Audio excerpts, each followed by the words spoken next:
तेलंगाना देखिए न्यूज़ में आप तमाम का खैर मकदम में बढ़ते हैं। खबर के जानिब ओवरफ्लोइंग ड्रेन एक बड़ा मसला। बीजेपी कारपोरेटर ने दिया धरना। मोंडा डिवीज़न कारपोरेटर कुंतम दीपिका ने आज बल्दिया के अहदेदारान के खिलाफ बड़े पैमाने पर धरना दिया। बताया गया कि 15 दिन से मोरी और ड्रेनेज का पानी ईस्ट मारटपल्ली अम्बेडकर नगर में बह रहा है, जिसके बाद किसी किस्म की कोई कार्रवाई नहीं की गई, जिसकी वजह से आवाम बीमार पड़ रही है। उन्होंने इस मौके पर एमएलए श्री गणेश कंटोनमेंट को भी तनकीद का निशाना बनाया। अगर अभी तक आपने ये चैनल को सब्सक्राइब नहीं किया तो फौरी कर लें। आलमी मुल्की रियासती मुकामी खबरों के लिए देखते रहिए आपका अपना चैनल तेलंगाना दिक्कत न्यूज़।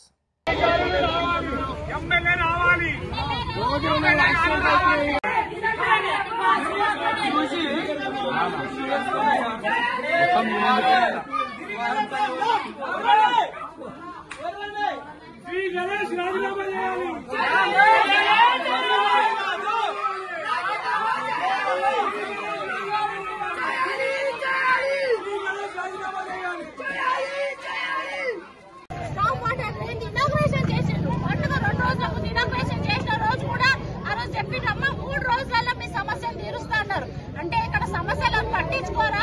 ఓన్లీ ఓట్ బ్యాంకు కోసం, ఓట్ల కోసం ఎలక్షన్ల మూమెంట్ లో వస్తారా? ప్రజల సమస్య మీద చిత్తశుద్ధి లేదా ఎమ్మెల్యేగా అడుగుతున్నాం. స్థానిక కార్పొరేటర్ గా నాకు 0 ఫండ్స్ ఉంటాయి, అందరికీ తెలిసిన విషయమే. నేను ఒకదాని సపరేట్ కాదు.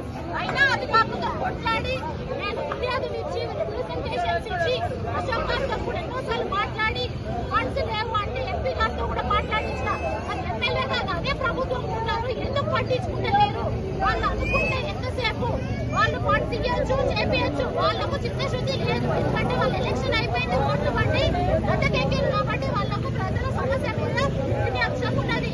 వీళ్ళందరూ కూడా అనారోగ్యానికి గురవుతున్నారు. మీరు బస్తీ దవాఖానకు కాపాడండి. 40 మంది పిల్లలు అనారోగ్యానికి గురై పడిపోయినారు. అనారోగ్యానికి గురై కనీసం 2 నిమిషాలు ధర్నా చేస్తాను కూడా ముక్కు పుస్తకం చేయాల్సిన పరిస్థితి. ఇంత ఘోరమైన సీవరేజ్ వాటర్ ఓవర్ఫ్లో అవుతుంది. అటు ఈస్ట్ మారేపల్లి టీచర్స్ వాళ్ళకు కూడా చాలా ఇబ్బందులు అవుతున్నాయి. బస్తీ వాళ్ళైతే ఎట్లా బతుకుతున్నారో మీరే ఒకసారి గమనించండి. మేము ఒకటే డిమాండ్ చేస్తున్నాం. శ్రీ గణేష్ గారు, ఇక్కడైతే ఈ స్టక్ అయిందో, ఈ రెవెన్యూలో స్టక్ అయిందో, మాకు ఎక్కడ స్టక్ అయిందో ఈ ఫైల్ నుంచి ముందుకు చేసి ఇమీడియట్ గా ఈ వారం లోపల ఈ పనిని ప్రారంభించాలి. మేమందరం కూడా బస్తీ బస్సు మాట్లాడతాం.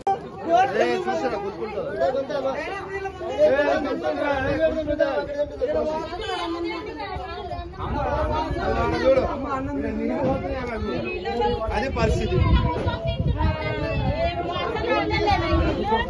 అదే పరిస్థితి అట్లుంది. మళ్ళీ వీరే జరుగు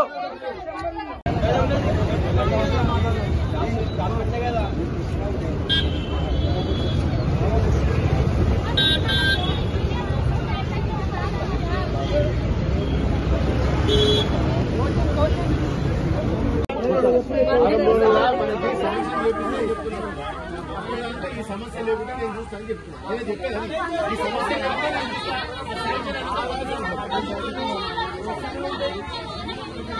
సమస్య లేకుండా చూస్తాను. ఎలక్షన్లు ఉన్నాయి. ఈ తాప మాత్రం వచ్చిందంటే, ఎవరైనా నాయకులు వచ్చిందంటే మాకు ఈ పని జరిగితేనే ఓట్లు పడతాయి, లేకపోతే గుట్లు పడతాయి.